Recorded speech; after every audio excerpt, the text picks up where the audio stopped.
All right, without further ado, let's begin the panel with you, Nancy. Nancy, sexual health and reproductive rights are a human right. Yet in many countries around the world, women are not free to make their own choices, to decide whether and when to get married, when to have children, and have no access to quality reproductive health care.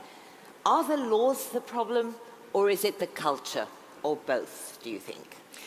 Well, the answer is absolutely both. I mean, law is part of culture, just like religion and language and economies are part of culture, but law is part of culture. So it both reflects the culture, but it also can move and change the culture. And if we look at the area in which law is a very huge barrier in terms of women's access to reproductive health care, that's in the area of abortion restrictions. And they are definitely an alive and well illustration of patriarchy in action. I mean, the abortion laws that ban women's access to abortion, and some places in the world still, in every circumstances, even to save her life, are clearly an example of denying women control over their health, their life, their future, their families. And even the type of restrictions that we have in some places, like saying that women need to get counseling and then wait for 1 day or 2 days or 3 days or longer, are a reflection of an idea, a cultural idea about women that we're not fully able to make decisions. We don't really know what we want, and so imposing on that shapes how people think about women as decision makers.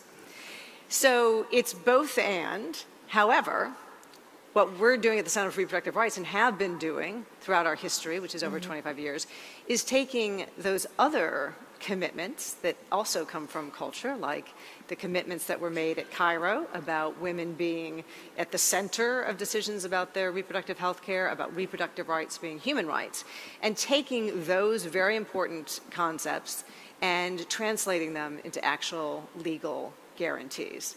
So what we've been doing around fighting the very strong barriers on abortion is taking both at the national level constitutional rights, but also looking at regional human rights guarantees and treaties, international human rights guarantees and treaties, and then going to the bodies that oversee those, everything from the Inter-American Commission on Human Rights to the African Commission on Human Rights, the European Court of Human Rights, and the bodies at the UN that guarantee and hold governments accountable to these, and have been saying, how do these rights about privacy, health, life, non-discrimination, equality, freedom from cruel and inhumane and degrading treatment apply when it comes to decisions women make about their reproductive health care? So in the area of abortion, we've been able to take aim at some of these tough restrictions by illustrating how denying women access to abortion, for example, can be cruel, inhumane, and degrading treatment. And we have won cases in the UN Human Rights Committee against, for example, Peru, who denied a woman access to a young woman, a 17-year-old, who found out that she had a fetus that was not compatible with life. And they said, you have to carry to term. And the UN Human Rights Commission said, that is cruel, inhumane, and degrading treatment, that the government knew it would cause her suffering, and they were therefore responsible for it. And we also brought cases like that against Ireland. So it's taking these important concepts and being able to give them legal power.